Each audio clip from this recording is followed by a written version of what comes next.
Welcome to the Leaders of Light podcast, a transformative space where spirituality meets personal growth. Each episode is designed to inspire, uplift, and empower you on a journey to inner peace and self-discovery. Through insightful conversations, practical tips, and powerful guidance from some of the most sought-after speakers of our time, we explore a wide range of topics, ranging from mindfulness and meditation to overcoming personal challenges and embracing your true potential. Whether you're seeking clarity, healing, or motivation, the Leaders of Light podcast is here to support you as you unlock the limitless power within. Tune in and let's begin this beautiful journey together.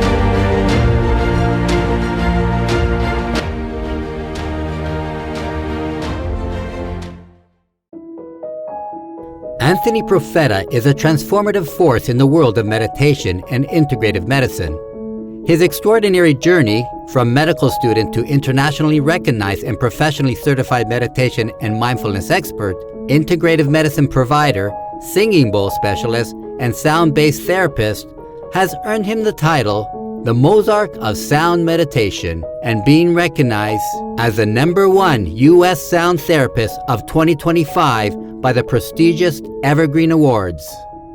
Anthony's introduction to the Edgar Cayce's material at the age of 15 profoundly shaped his spiritual path, and for more than 25 years of dedicated study and practice, he has immersed himself in the meditative arts, even living as a monk in the monasteries of the United States, Nepal, Italy, and India.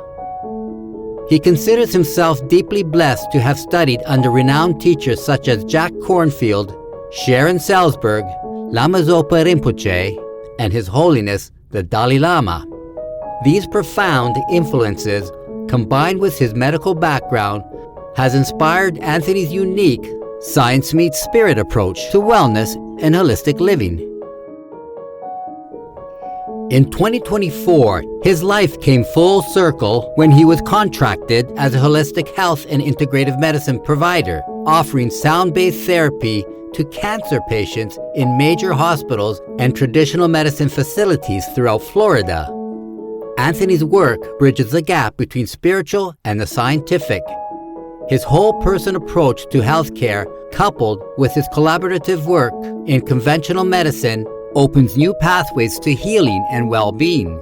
With clarity and warmth, he demystifies ancient contemplative practices, offering practical guidance for seekers on their own journey of transformation and self-discovery. You can connect with Anthony on social media at Anthony Profeta Meditation. He is also a featured teacher on the Insight Timer meditation app and has released numerous sound meditation albums available on Spotify, Pandora, and Amazon Music. His book, Healing the Whole Person, is soon to be released by the ARE Press in early 2026. Please join me in welcoming this amazing healing soul, Anthony Profeta.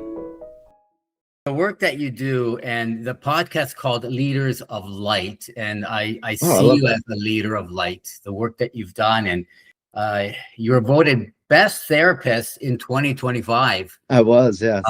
And that's amazing. And that to me, that means, you're healing people. You are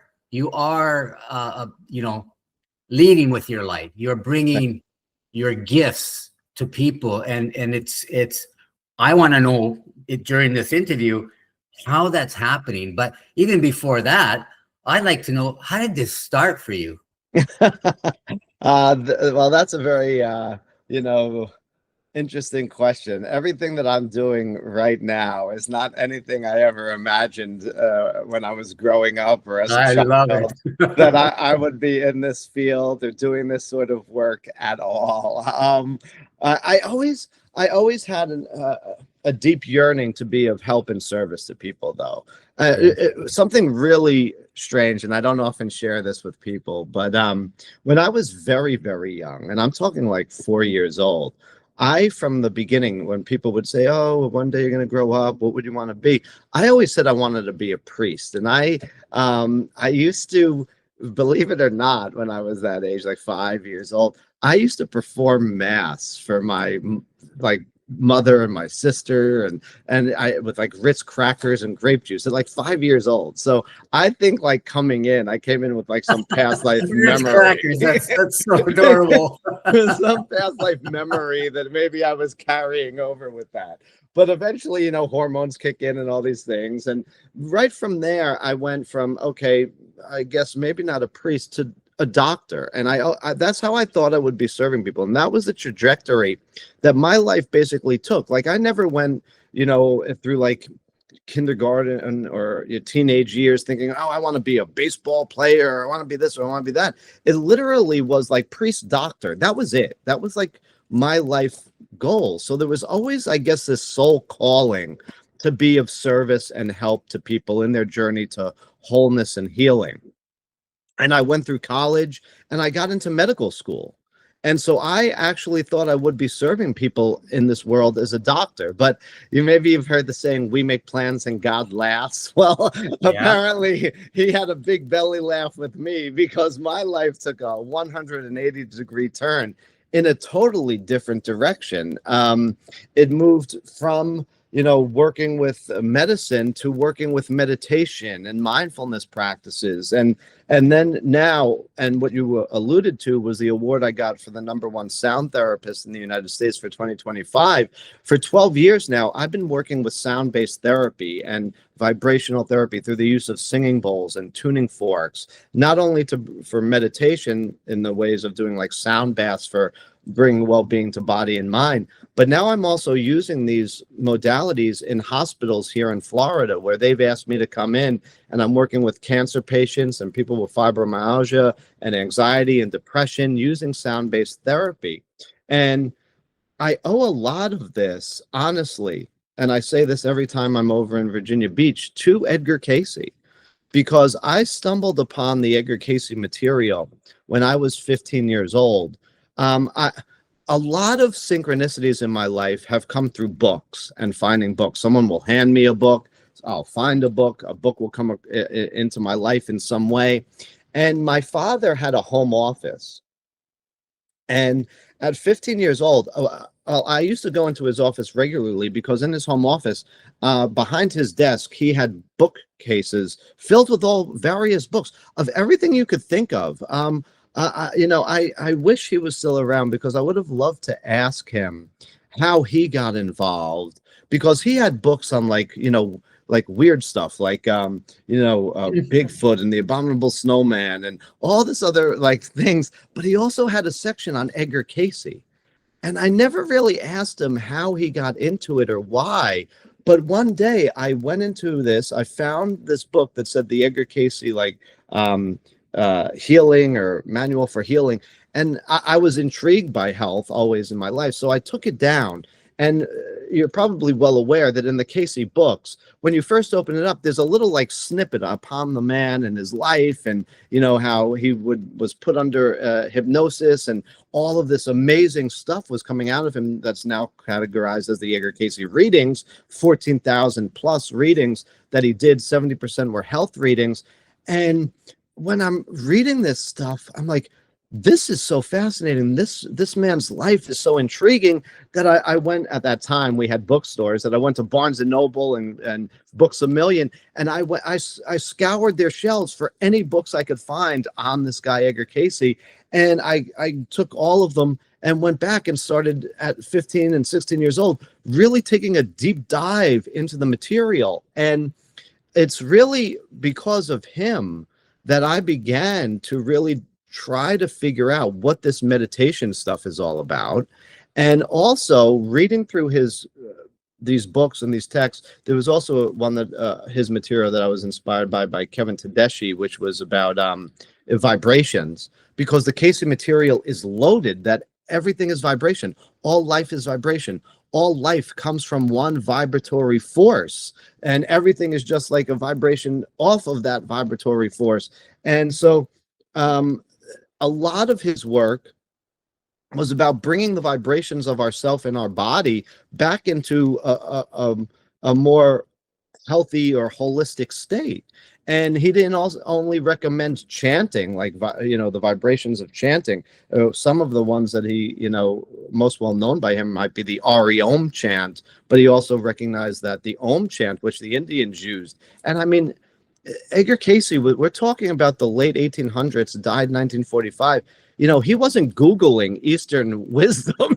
He didn't have the. He had his own private Google. Yeah, he was. Yeah, he was more connected and tapped into a source of all information than so many people ever were. And yeah, he did have his own button and Google direct line, but he was bringing all this stuff about changing our vibration, not only through chanting, but spiritual practice, prayer, meditation, our diet, our exercise.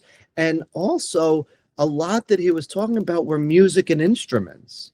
So he often recommended people listen to stringed instruments or wind instruments in order to bring themselves back into normalcy. And all that stuff began to fascinate me. Now, I wasn't working with sound therapy at that young age, but seeds were planted in my mind. And, I went on my trajectory to go work in medicine and study medicine. And one of the things that really was pulling at me that I never really fully understood was that now studies, when I was in school, research used to say 80%, but sadly the number has increased. And modern studies now show that nearly 90% now of all doctor and hospital visits worldwide are stress related. And so I was always trying to figure out, well, if this is the case, if there's an underlying stressor that's creating the illnesses and diseases, why in Western medicine are we just so symptom focused? Just get rid of the symptom, because the stressor is creating the symptom. So I really wanted to help patients get to the underlying root cause of the illness and diseases, get to the stressor. And I knew how much my meditation practice and my mindfulness practices were helping me through very stressful times in my life.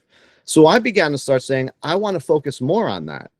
And so I began to take a much more holistic turn, began to take a much more holistic turn in my career, went off to India, lived as a monk for a while, studying different practices of meditation with the Buddhist tradition, with the Hindu traditions, trying to input as many tools into my toolbox, even spent some time with the Franciscans in Assisi, Italy, studying contemplative prayer, centering prayer, their methods of what you would call Christian meditative practice, so that I could come back and really try to help as many people as I could from all different, paths and philosophies and traditions. But it was over while I was in the traditions of the Tibetans that I really had some access with some wonderful dialogue with some monks and nuns who were working sound-based therapy with the metal Himalayan singing bowls.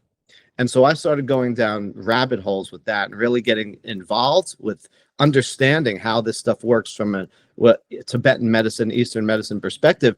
And all of the Cayce material was already in the back of my mind about, everything's vibration, utilizing instruments like wind instruments and stringed instruments to bring bodies back to normalcy. So utilizing singing bowls and these Tibetan bowls, that felt right in line with all of this. And so I came back to the United States, started teaching meditation, started working with sound and all of that. And my life just began to snowball in so many ways, and divine synchronicities began to happen and doors would magically open that I knew at that point I was, following spirit and following God's purpose for my life, because things wouldn't have gotten to the point of, like you just said, being being awarded, the #1 sound therapist in the United States, if there wasn't some divine guidance behind that, because I never would have been here. Never would have been here. It sounds like you knew what you wanted to do, which is to be of service and help people. You Yes. just didn't know which Yes. which path to take. Was it medical? Was it Right. I mean, and it sounds to me like I think you got a good kickstart, because at age 15, I don't know what year that was, but at age 15, I know, going back, it's not, that's the stuff. Even today, it's really hard. I can't talk to my even friends and family about certain things. I try, and it's kind of like, okay, whatever. Right. Yes. About the vibrations and the spiritual, like existence that we can't see or you touch, right? And but at age 15, and I think a lot had to do with your father, who was open to that stuff. Yeah. I think it's a blessing. I'll tell you a story of mine when I was maybe around that age. I think around that age, I was a teenager, and this book came to our house. I used to live in Thunder Bay, way up above Lake Superior there, right? Sure. Nice warm place. I was gonna just say, nice cold place. So this book came in the mail, and it was about Scientology. Sure. That's what I think Tom Cruise, Yes, is into, right? Yeah. And I was looking at it, I go, wow, this is really interesting, right? Like I found these concepts really interesting coming from a Catholic background, right?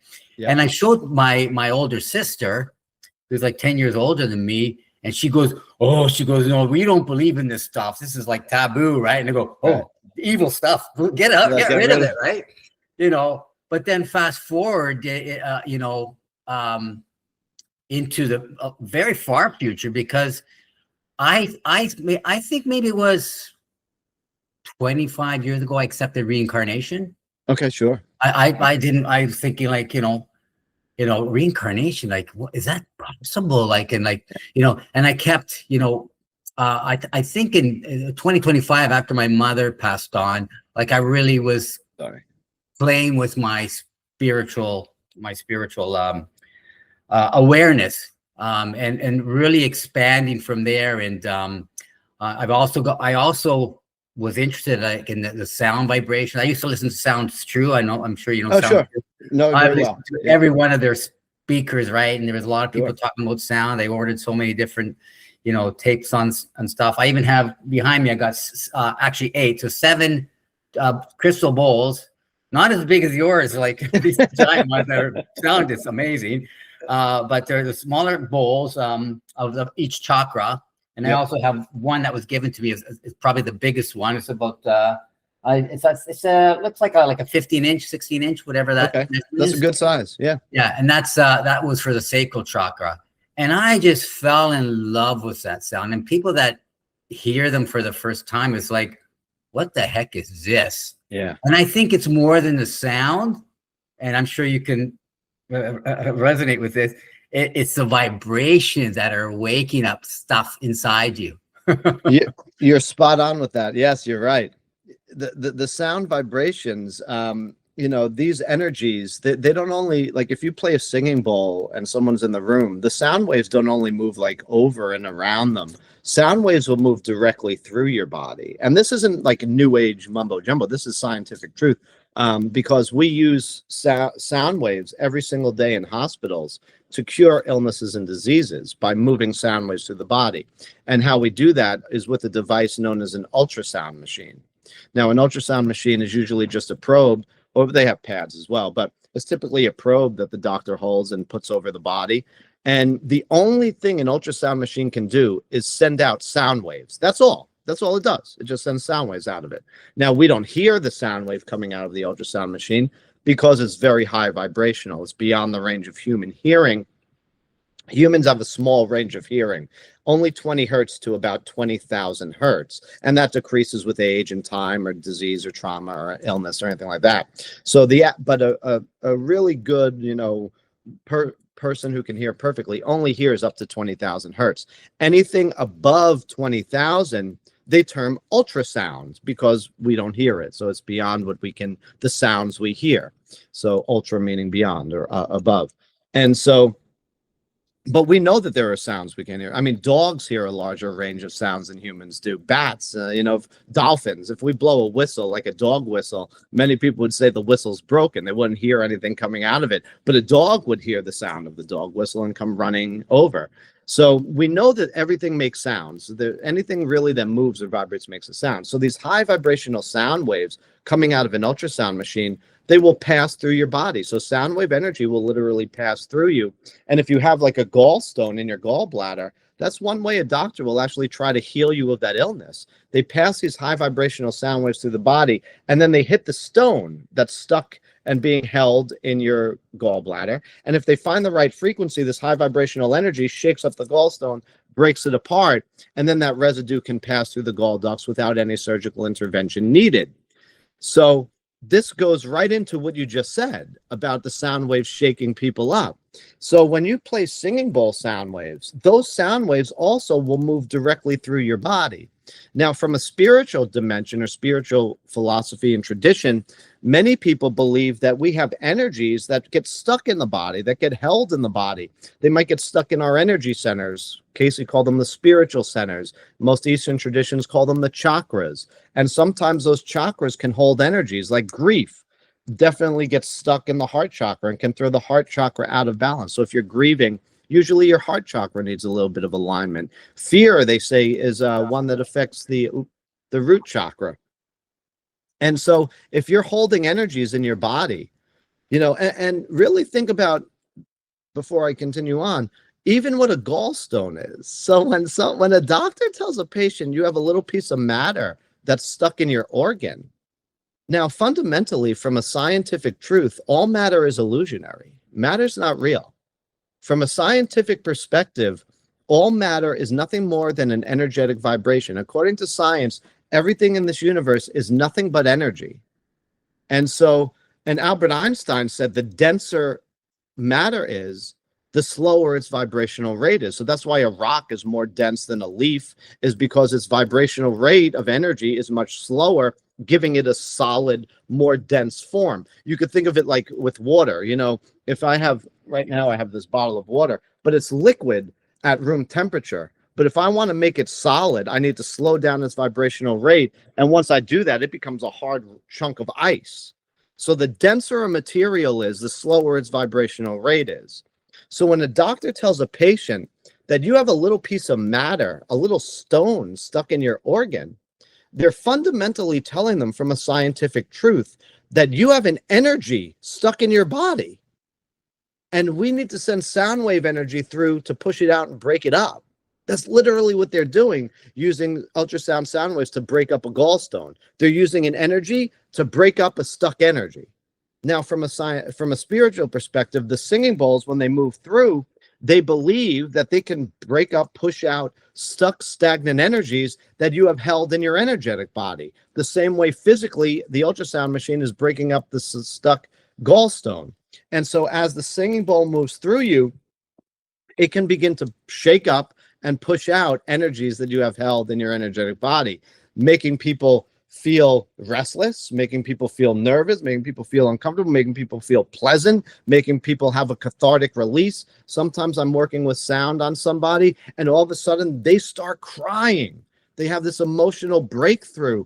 And I tell them, well, that's a very good thing, because now what that means is the tears is the means of release for this energy to pass through your body, just like the gallstone has to pass through in order to be eliminated. The emotion is now released through the tears. If someone has a blockage in their throat center, sometimes a means of release is the person starts coughing. They're working with sound, and now all of a sudden they have this coughing fit. And they're like, why am I coughing? Oh my gosh, it's an energy that's clearing.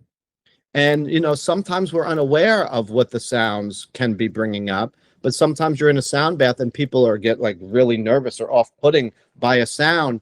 And I tell them that's a moment for introspection, because, no matter what singing bowl I play, if we really look at it from a detached perspective, every singing bowl is energetically neutral. It's not good. It's not bad. It's not pleasant. It's not unpleasant. But if I play a bowl and one person goes, oh, that's really a beautiful sound, but the other person goes, oh, no, I don't like that sound, that's something that we have applied onto it. So when a sound is being played, if we say, well, I like this one or I don't like that one, that's a moment for us to go inside of ourselves and say, wait a minute. Why don't I like it? Why am I feeling uncomfortable? What is it bringing up in me? Is it attached to a trauma? Is it attached to an emotion? Is it attached to a memory of some experience? What's going on that I'm labeling this neutral energy as unpleasant? No, it doesn't mean some people can't be sound sensitive. That's totally different. But if they're really having like an uncomfortable feeling towards a singing bowl or something that's being played, it's really a moment to look into ourselves and say, I wonder why I'm feeling this way. Yeah, and I you know what, you explained that it beautifully, the way the sound and how you see how a doctor would, they go in there and they're like breaking down the sound barrier, basically. Yeah. Because like that's like you say, everything is energy. I definitely believe that everything is energy. And when you have something dense, like you say, like a gallstone, it's like that's condensed frequencies. They're so condensed, they change form. And like you say, the water example is perfect, right? It's the water starts to condense and then it changes form, right? Right. But I can appreciate as humans, if we don't touch it, if we can't feel it, how could it be this vibrational thing that blows apart? But if you look at the human body, and we've done this very beautifully with technology, and you say, okay, here's an arm, and then we expand it, we show an image of the skin, and then we show the through the skin, and then we see the blood, and then we see the blood cell, and we open the blood cell, and it would go deeper and deeper and deeper. Really, those becomes particles, right? Oh yes, but vibratory part. Yes. Yeah. But in a deeper, from a deeper perspective, it's each particle is energy. It comes down to the smallest. I mean, we don't even know what the small. What's the smallest? It's not the photon. Something smaller than. No, now it's like the quarks and the neutrinos and all those tiny neutrinos. Yeah. So and we still, that's not the smallest. No. But yet, so if we can say like you have this dense thing stuck in you, the energy is stuck, right? For whatever reason, because there's multiple reasons. And then you're kind of like shaking it up and loosening it and then letting it free. And then, the emotions is very similar. I've taught different styles of yoga, and one of them is like yin yoga, where you're holding postures. Taught this for a long time. Yes. A lot of people, and I tell people, especially if they're new, I said, you might be in a posture, you might get very emotional because you're stimulating. It's like acupressure, right? You're stimulating these pressure points. Call them the chakras, call them whatever, but there's pressure there that you're stimulating, and people start to cry. Yes. Sometimes they know why they're crying because they attach it to an experience. Sometimes they don't even know.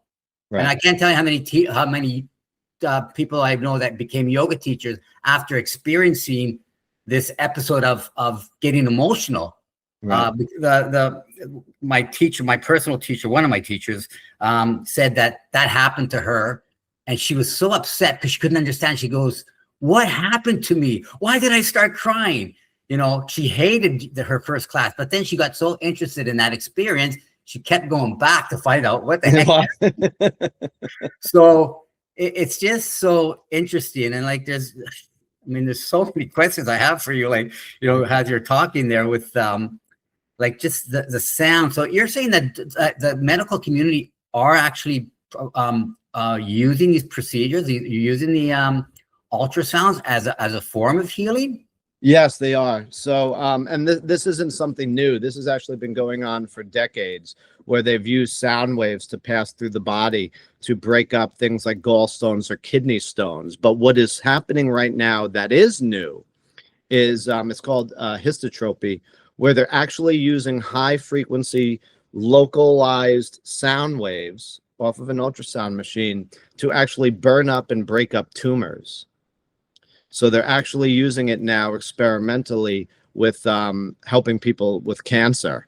And it's using sound waves directly through the body. Now, there's certain places they can't do it because, it might, if it's too close to like maybe a heart or a place in the brain, as they're burning up the tumor, some of the surrounding tissue may also get burnt up. So there's only limited places that they are experimenting with this right now, but it is happening. But also something this probably was about maybe 10 years ago now, where they worked with sound waves. This was the University of Tel Aviv over in Israel, where they were using sound waves in order to break up the plaque in people's brains with dementia. And they they took a woman out of dementia in Tel Aviv, Israel, using sound waves and using sound-based therapy. She, of course, had to have like multiple treatments, but they actually broke up enough plaque that they began to reverse the dementia that the woman was experiencing. And that was 10 years ago. And I don't know why more of this isn't happening now, but that's the power of sound waves. Dentists use ultrasound sound waves in many cases now. They shoot your mouth and your teeth to break up plaque on teeth. So sound waves energy have been used now medically in many different areas for many different things in order to bring health and healing to people. I think people don't realize, because if this is happening, I think people don't realize. They just think it's technology, science, advances in science, but they don't realize what is actually happening, the process. You're actually working with energy and sound waves, and you know, on a deeper level. It's like, I guess it's harder for people to accept. But I'm glad to see that it's happening. It's happening in the medical communities, especially something like dementia. I think it's one of the most horrible disease, because it just eats away at both the person who has the disease and the caregivers. Like even more so the caregivers who are watching their loved ones. Like we live all our lives, you know, as part of the attachment is that, you know, our identity. Like when we don't have our identity, and you know, our ego is right in there, you know, if we're not secure in who we are or who we think we are, that's another story, you know. You know, we feel so lost, and it causes us so many problems. But you know, when you actually losing, from a more practical sense, you're losing your identity through the memory, and people that you love, you can't recognize them, and they're like taking care of a stranger. Basically, it's a stranger to them, but they have the memory. They go, well, the stranger who's, you know, in some cases really abusing them, right?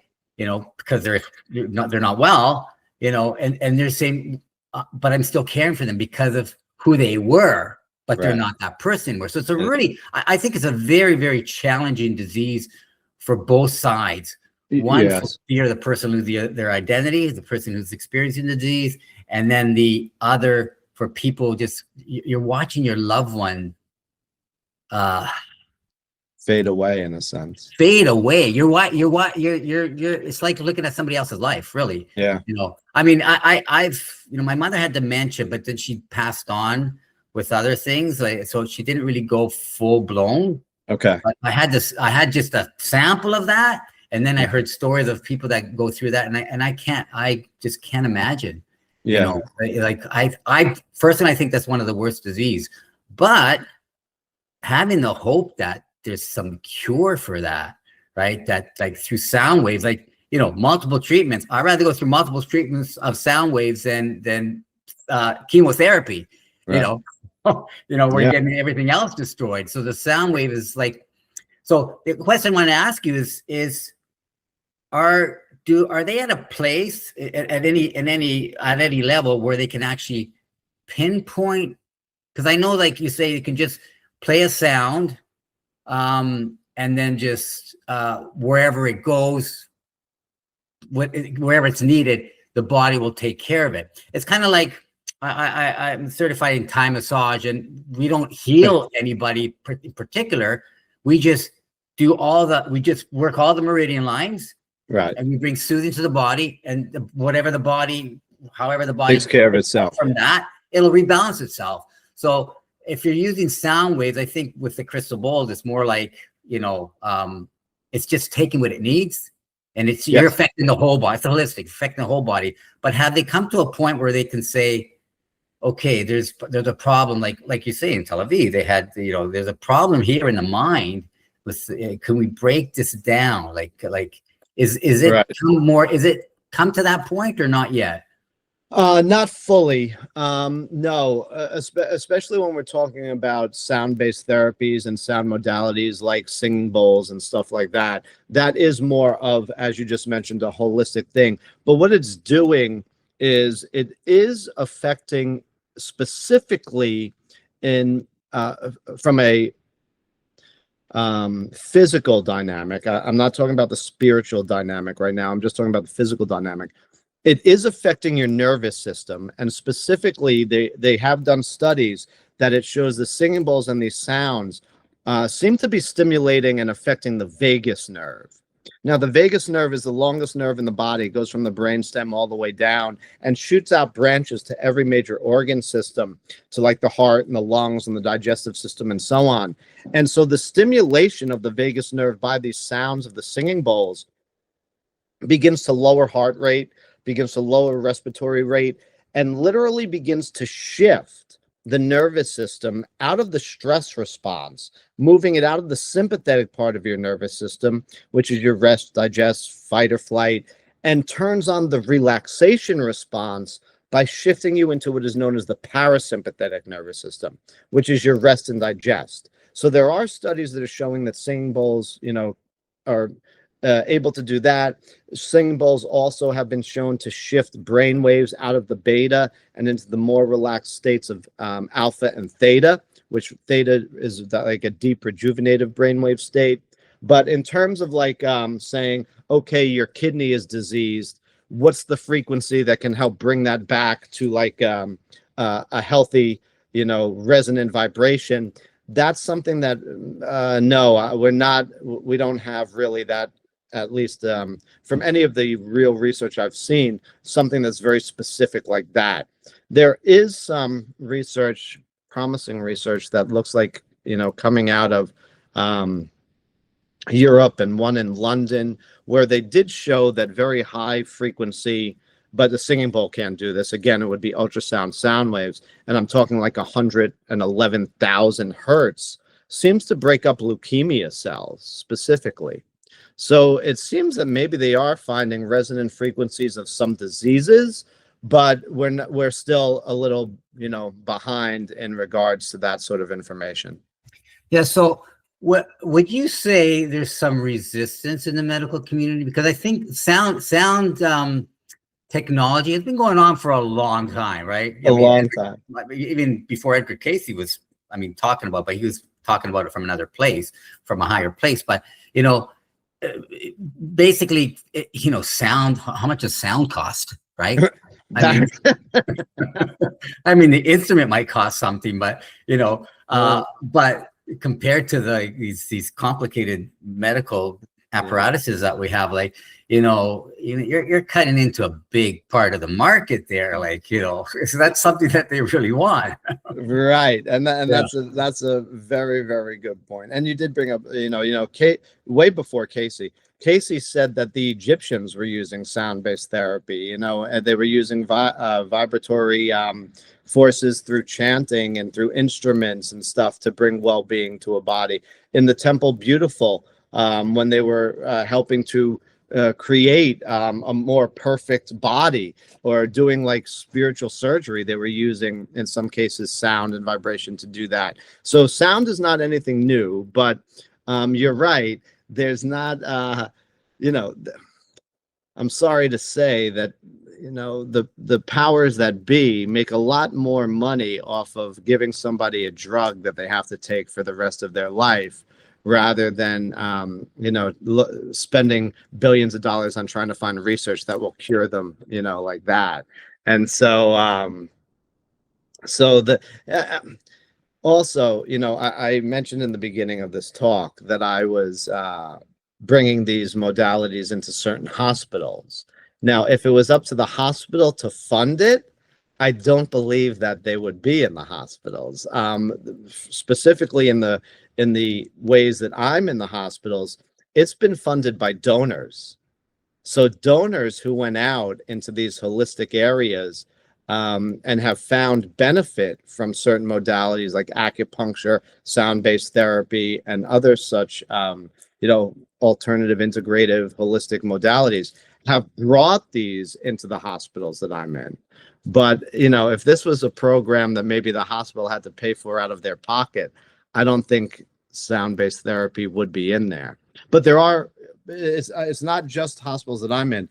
Duke University and Duke Medical does do sound baths in their hospitals. Yale, the University of Texas, MIT and Mass General, they all are using sound-based therapy for treatments. And I can't speak for them. I don't know if they are funded by the hospitals there or if it's an outside donor or somebody else who's brought it in. But specifically in the ones that I'm affiliated with, it is an outside donor. So, well, I think it's safer in the universities because, well, we're just studying this stuff, it's but they're not actually bringing it right into practice and administering it. So right. I think it's safer even if they do fund it to, I think they're comfortable with that, but I think when it comes to the point where it's actually cutting into the piece of the pie, right, there might be a problem with that. But, I think we've advanced from, oh no, that can't possibly be true. You can't heal somebody with sound, right?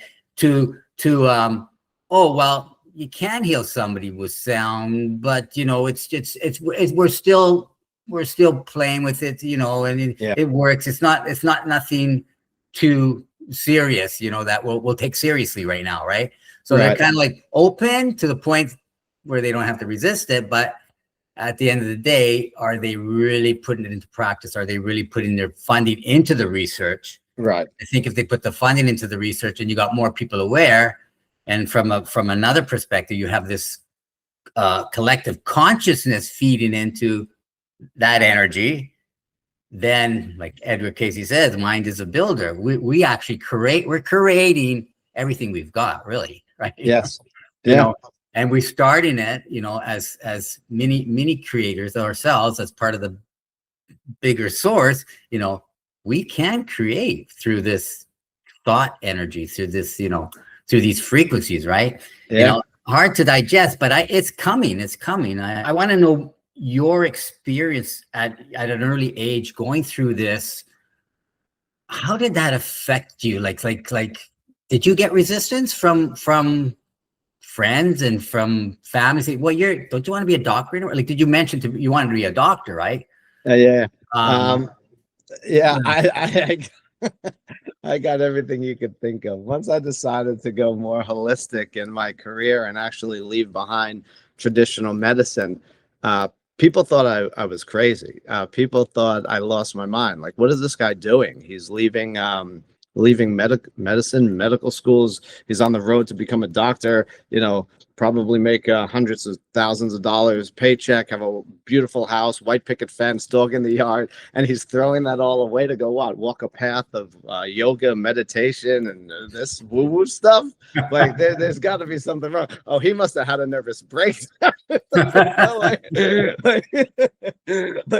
everything. I had that come from family. I had that come from friends. I actually, there are some people that actually ended friendship with me once I decided to make that turn and go in that direction. So I want to say unbelievable, but no, it is believable because people are they're like that. They're just right.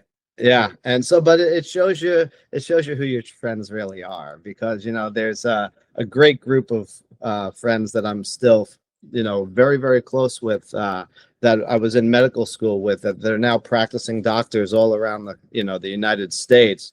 And we have a text thread that we're actually talking to each other daily. And, some of them are saying that I do better work than they have, and less, a better job than they have. And that if they could go back, maybe they would have done the same thing. But, so we laugh about it now. And, they've been, we actually still even get together once a year, all of us, and we just go somewhere on vacation and just catch up with each other. But yeah, it's when you begin to turn away from what society says you should be doing, and you begin to really follow what your heart says you should be doing, and what spirit or maybe God is nudging you to do, you begin to lose certain people. You begin to get criticized. What Jesus said, that, they'll throw you out of the temples, they'll criticize you, they'll judge you for following me. And, it's the same with any spiritual walk. If you are following your heart, if you're doing something that other people think is, not what you should be doing. They're going to call you out on it. They're going to judge you. They're going to criticize you. If you start moving in a path that is no longer, jives with what their philosophy or tradition is, they begin to criticize you. Going into singing bowls, going into meditation. I did grow up, like you just said. I'm Italian, so I grew up in a traditional Catholic family. Went to Catholic schools for my younger elementary school, and went to an all-boys Jesuit school for high school and all of that. So I was deep into all of the Christian and the Catholic. And I'm sure they were all very supportive of your thoughts. And that's exactly what I was going to say. Some of the people within Christian communities, you start talking about meditation, and they're like, "Oh my God, that's of the devil." You're going to open yourself up to demons, and they have all these very weird and interesting ideas.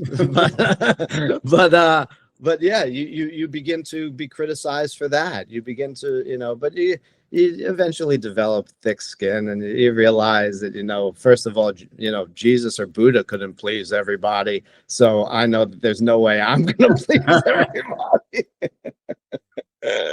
Now, would you say a lot of people's opinions is fear-based because you're not resonating with them, and if you can't be right, because if you're right, they're wrong. And I think sometimes it could be a lot of enemies. Well, you're going to do what you love to do, and I have to get stuck, maybe say being a doctor because my parents expect that from me. Yeah. Would you say that there's some of that fear of you're tampering with their beliefs, like they're solid, especially if you're going to some kind of a organization where they're teaching the regimented philosophies of religion and stuff like that, right? So right. You're pretty well tampering on their plate, on their ground, right? Yeah, I think you're spot on with that. I think that's a very good observation.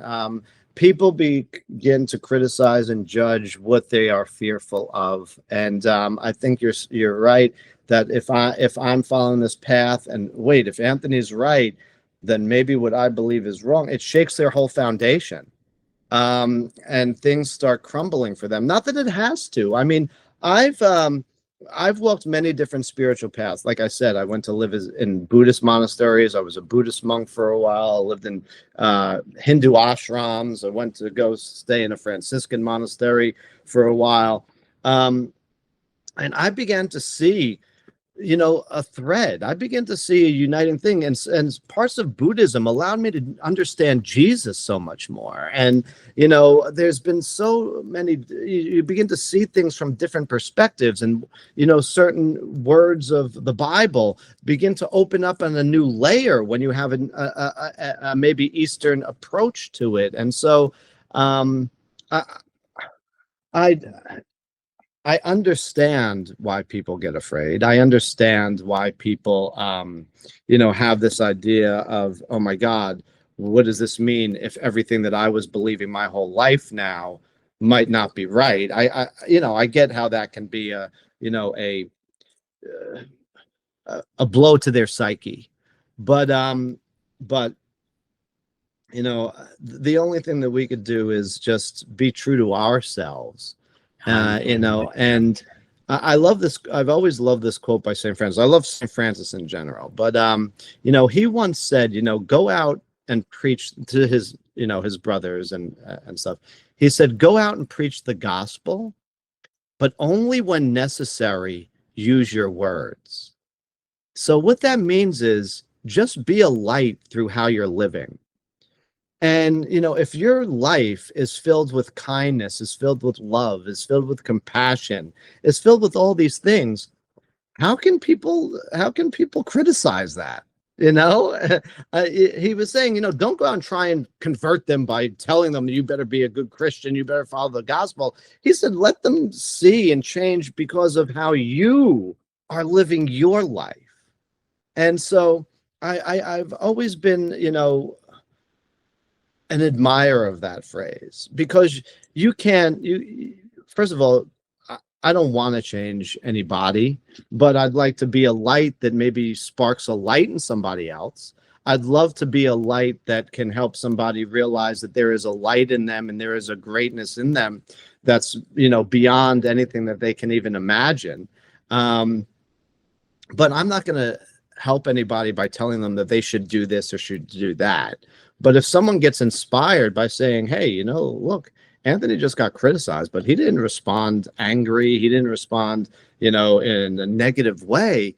Whoa, look, he responded to that person in love. That's pretty impressive. Maybe that can help them. And so that's the only thing that I try to do with this stuff. I know that I'm going to be criticized by people. I know that I'm going to be judged by people. I know that I'm going to be mocked and ridiculed on certain things of what I believe or what I do. But I just try to just make sure that every day when I get up, is my life in line with a target that I'm aiming or a destination that I'm trying to get to? And that, for me, that's God or whatever you want to call it. Yeah, I really appreciate your explanation. That's just a beautiful approach. It's a very heartfelt approach, and the podcast is called Leaders of Light, and that's exactly, you just explained it. You're leading. You're not saying get over there. You're leading people. If they want to follow you, we say, oh, well, he's going over there and he's going towards the light. Well, I want to go towards the light too. Let me follow him. And you're just doing your thing, really being true to yourself, like you said before. And and that takes a lot of practice. I'm still trying to learn, like to lead by example and without trying to, try to tell people, try to lead. And it's a journey and it's a practice. But the goal is that, or the important thing is that you're actually practicing and not just saying, no, you're not just cutting it off. It's there, right? You have that awareness. And people will come around, eventually.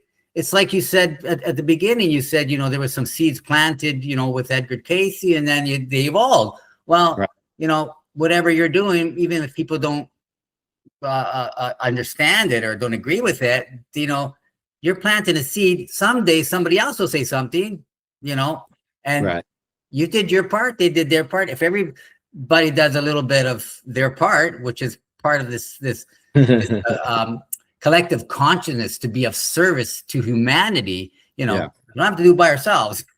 Right. But we just have to be ourselves, and if that's a good thing, which if we're made from the Creator, if we come from divinity, it's got to be a good thing. So if we can be that, we just lead by example. Yeah. Like Jesus said, he says, I'm not looking for followers. I'm looking for leaders. Yeah. Yeah.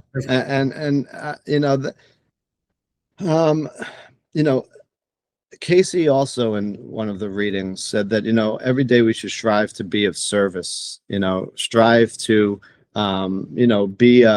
be an example by giving a compliment, giving a kind word. He said that one way that we can actually spiritualize ourselves is by practicing what he called, and what is also a biblical term, the fruits of the Spirit. So if we know the things that a spiritual person would produce, like a loving word, a kind word, a good deed, and we start practicing them, even though we're not, fully enlightened yet, he said by default, you begin to spiritualize yourself just by doing those things. And so being out and being a light to another, or being a guide, or, a little lighthouse of good thoughts, good words, good deeds is what we are called to do. Yeah, and that's also beautifully said. And the fruits of the Spirit, like we you might hear that term, and it's just like it's a very, like you say, very spiritual term. But when you really think about it, the fruits of the Spirit, and we are all spirit, and we eat the same fruit. Right. if we can appreciate this fruit, well, that's obviously the person next to us is going to appreciate that fruit, and sharing the fruit, which is in abundance. That's our abundance. We have that. We have it to give, and share it because it means a lot. It goes like even to a stranger on the street. There was a story. What's his name? Sean Stevenson or something like that. He was this amazing, powerful speaker. Then he met the Dalai Lama, the president, all these leaders. Right? He had an opportunity to meet these people, and he tells a story where he was a 11-year-old, 12-year-old kid, right? And they were on vacation with his family, and then they ended up going on a bus because their flight got canceled. And he's talking to the bus driver, and like the bus driver is really connecting with this guy, right? And so they finally get to the hotel. They go in to eat something because it was really late. They hadn't eaten, right? And he's eating. And all of a sudden, the bus driver comes up to their table, and he says, I just want to say that you have an amazing son here, right? And he's just like, I'm just eating my pasta, he was just being his pleasant self. He's a very, very positive individual, right? If you hear us talk, he's some amazing story. But anyway, so in this story here, he's the bus driver says, he goes, what you don't know, he says, I was going to take my life that night. Whoa. He goes, and your son changed my life. Just listening and his positive energy, and like he's thinking like, what am I doing? I look at this kid here, like he's so happy, and like he doesn't worry about anybody judging him, And this was going years back, so there was a lot more judgment back then. Not that it doesn't exist now, because it surely does, but there was a lot more judgment years back, right? So that little conversation of being yourself, being able to offer that fruit of the spirit, right? Fruits of the spirit, right? That was his little spirit, just sharing who he was, and this here. You want a piece of this positive fruit? Take a bite of it. See if it tastes good to you.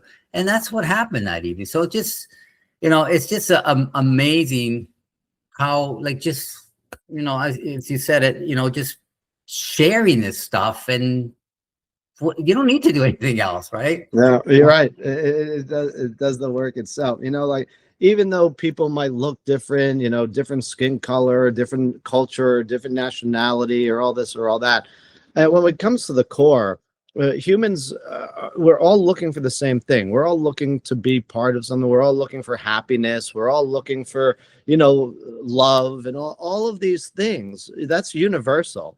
And so if you're out there and you're giving love, when basically that's what everybody in the world is looking for in some way, or if you're sharing happiness, which is what everybody's looking for in some way, that you're sharing universal language. You're manifesting these divine qualities. We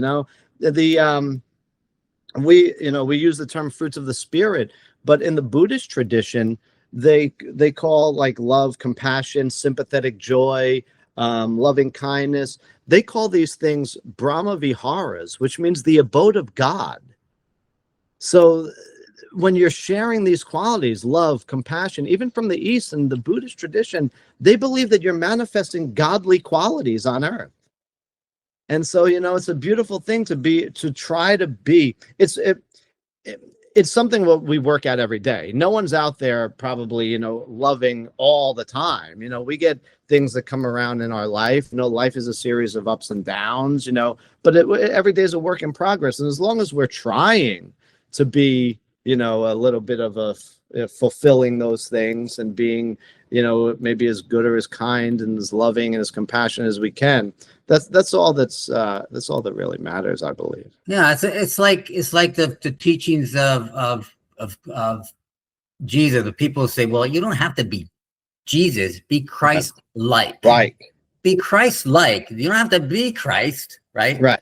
Which Christ is it could be something broader if you're talking about Christ consciousness. We won't get into that, but if you identify with that term, like be Christ-like, just what would Jesus do? You know, Right. what would Jesus, what would Buddha do? What would the Dalai Lama do? Right? Any figure that you honor, it doesn't have to be, you know, to a particular religious or deity, right? Anything that you honor and say that you honor and you respect them as a leader of peace, a leader who, somebody who can maintain their composure, you know, when it's in the worst of times. Like, that's what peace to me is, you know.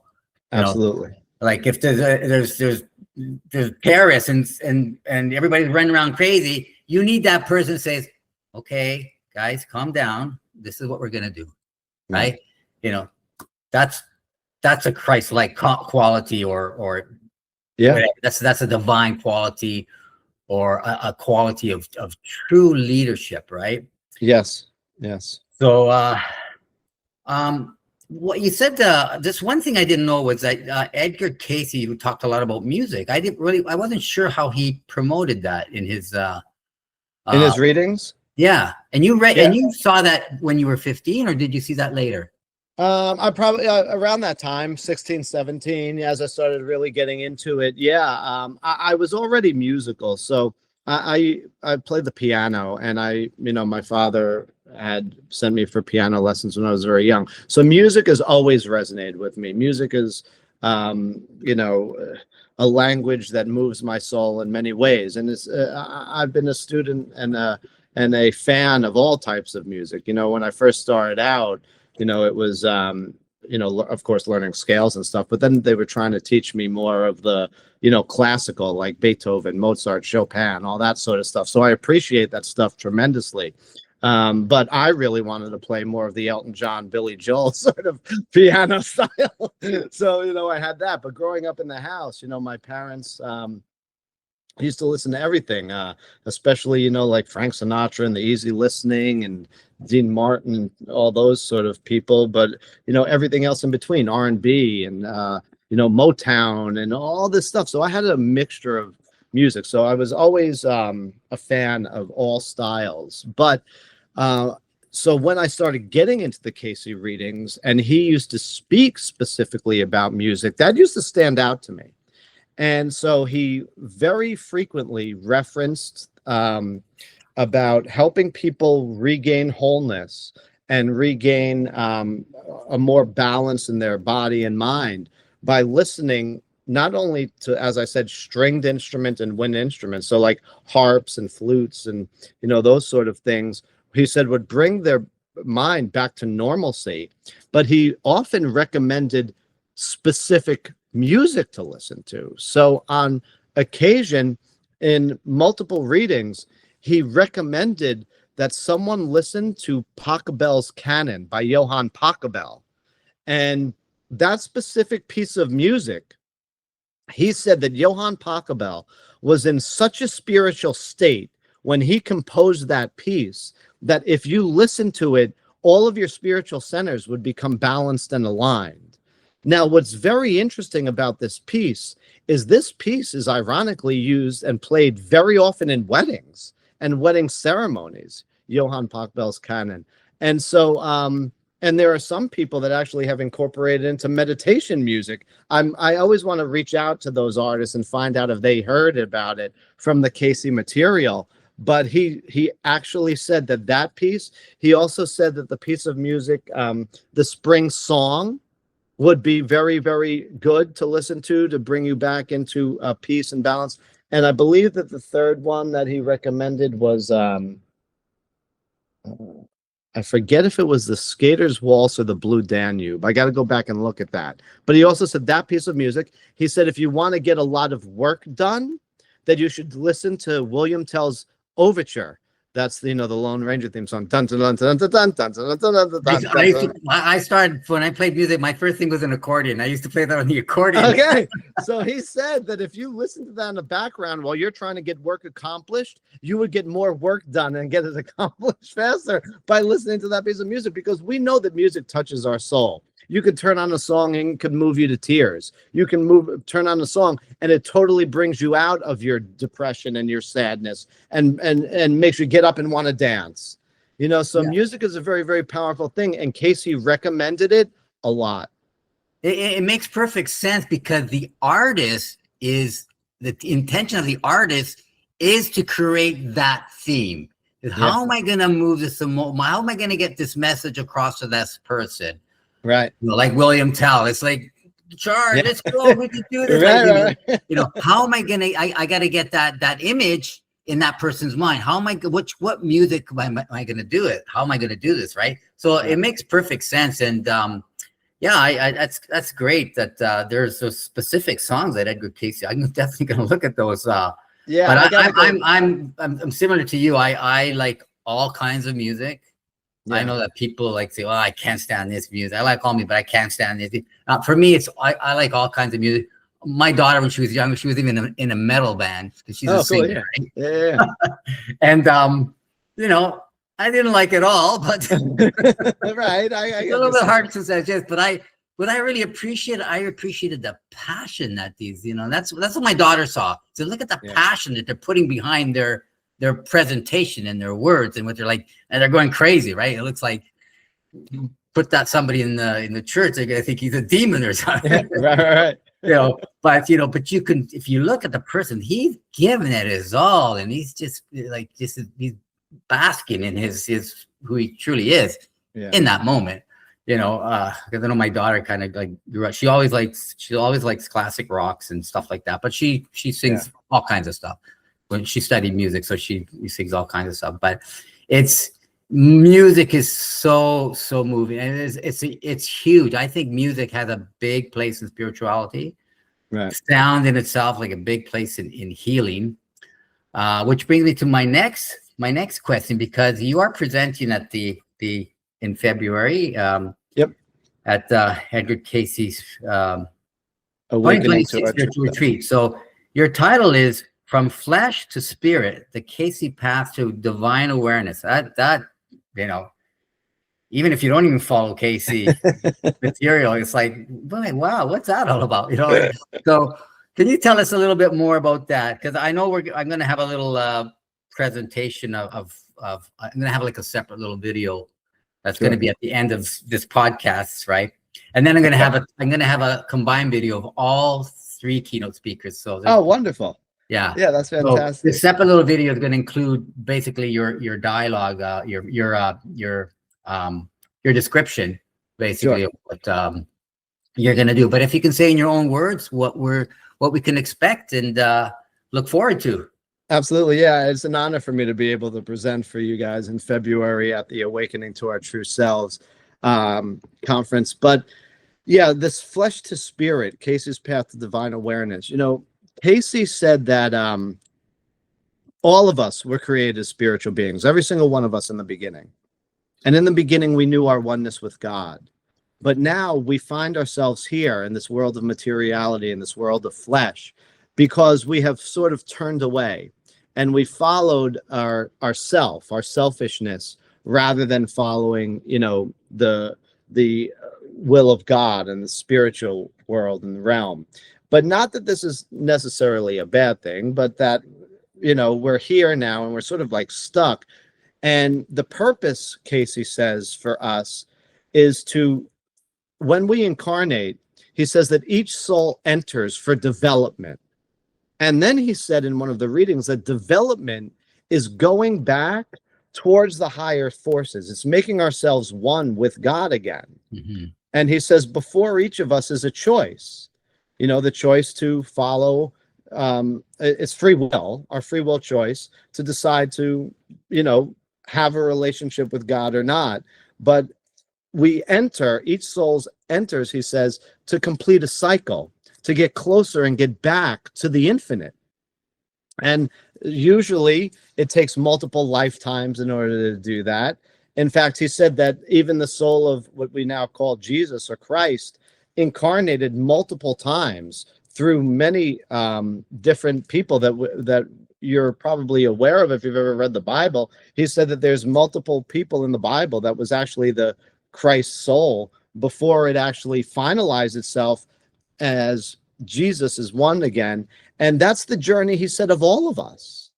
All of us is to go striving to get back to where we've come out of.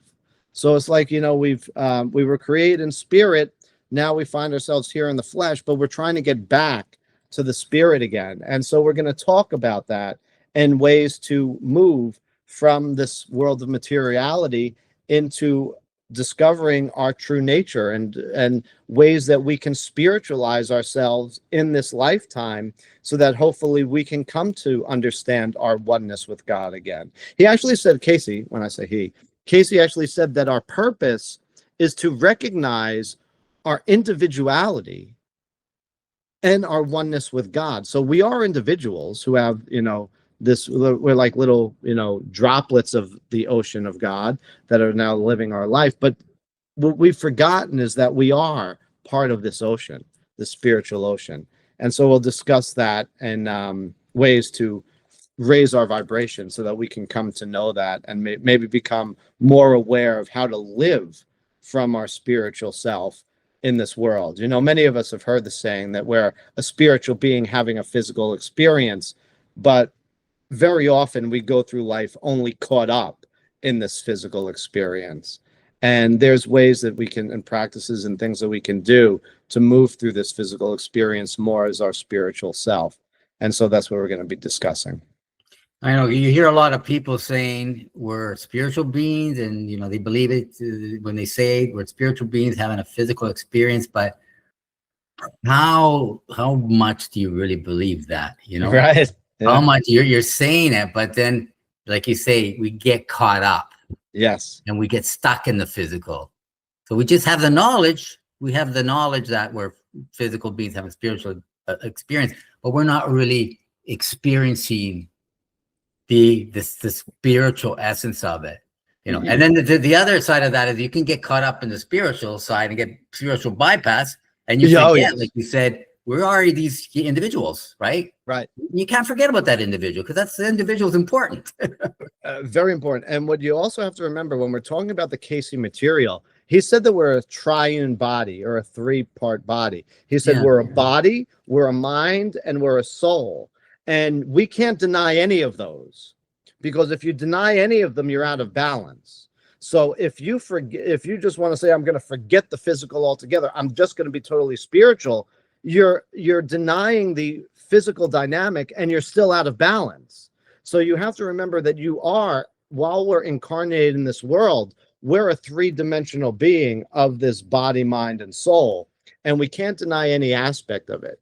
So, and the other thing that you bring up is that, you said, well, we can have the knowledge that we're a spiritual being having a physical, but we have to take the knowledge, and we have to take the tools that we have of how to spiritualize ourselves, and we have to implement it.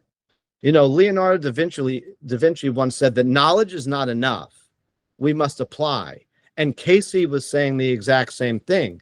In many of his readings, after he gave advice, he would then say, apply, apply, apply. So you have to apply these things.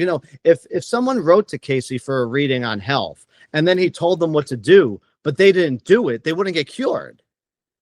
And so if you have the knowledge of how to live more spiritually in this world, but you're not applying that knowledge to do anything to live more spiritually in this world, then you're not going to come to the direct experience that you are a spiritual being. You're just going to have it in the back of your head, oh yeah, I'm a spiritual being having this physical experience. But if you really want to feel it, you have to start implementing the things that can help you to feel that. If there was such thing as a sin, because sins don't really exist, I think that would be a sin, to have the knowledge and not apply it. I agree with that. And more than a sin, it's a shame. It's a shame. You have the knowledge and you're not even applying it. Right. And that's why we need people like you to remind people, to remind people that, which is that reminder is an empowerment. You're empowering people to get back on the path, because as humans, we're always going off the path, and we need that, that alignment, whether you slap somebody back in there, or whether you're, like you said before, you're leading there saying, where are you going? Wait for me. I want to come too. Yeah. Are you going to offer any musical components to this workshop, or is that because it's online? Is that not gonna Right, be? because it's online, we were afraid and to test that, because you have to have the settings just right. Because when we're doing something through like a Google Meetup or a Zoom or something like that, they're structured for voice and speaking and those sort of dynamics. So if I begin to play bowls, like, it begins to think it's background noise, and it begins to sort of cut them out, rather than it being like a consistent droning sound of the bowl, going whoa, whoa, whoa. It begins to think that's some sort of weird interference. So you have to make sure the settings are right on both my side and the other side. So no, this is just going to be more of a talk and a lecture, and maybe we'll do a couple of experiential practices though, of things to help us. But as far as like playing the bowls or something, no. Yeah, that makes sense, because especially if anybody, well, both sides, somebody's heard of a bowl before, if somebody's heard a bowl before on another video, like they can watch one of your videos and can see how nicely it sounds. Right. I'm amazed how like the sound that comes out of it, like from a video, in the bowl is really still effective. But even those who haven't heard the bowl before, if they start hearing this choppy thing, they're thinking, oh, that's awful. Like, what? Yeah, people seeing that, right? Yes. So it's a wise call not to incorporate that for sure. And that makes sense, because the technology is not made for that, right? But Right. But once they know more about you and how your intention, your heartfelt intention to actually, bring them somewhere, I'm sure they're gonna want to follow you, and I'm sure there's gonna be links and stuff. I'll have links on my videos, where people can actually hear you, and hear some of your music, or Awesome. where they can purchase some of your music too, right? So thank you so much. Yes. Did you give that to Teresa? Do you have like a list of links did you leave a link for people? I forgot, because it's been a while since I connected with her.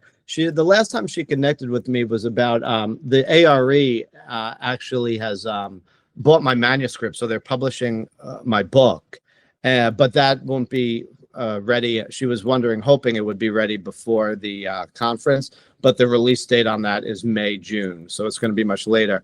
But I don't recall if in that email she asked for any links to anything, or if I sent her anything.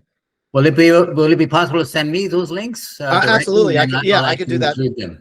Yeah, I could easily do that. Sure. Yeah, because it's not fair to intrigue people with a speaker and then not give them anywhere to go to. Sure, I will absolutely do that. I want to know more. Where can I know more? Right. So, anyways, I think we're taking up quite a bit of your time. I really appreciate it. And I'm looking forward to this retreat in February. I think it's going to be really, really good. I mean, this has been going on for 50 years. They've been doing these retreats, right? That's amazing. So, That's it's a long time, and they just get better with more awareness and more people that are hungry for it and to learn, right? It's just wonderful, and I'm really grateful to be part of it, and grateful that you're going to be there. Thank you, and it's been very grateful to be able to talk to you today. It's been nice. It went so smoothly. You're very easy to talk to, and it's, you got great energy. So it's a reflection. Thank you so much for your time. Your reflection. That's all it is. Thank you so much, Tony. I really appreciate it. All right. Well, we'll see you very, very soon, because time is flying by in these days. It is. Yeah. I wish you a very blessed and happy holiday season. I hope this year ends wonderfully for you, and may 2026 be your best year so far. Thank you. Well, thank you so much. And all the same to you. Thank you.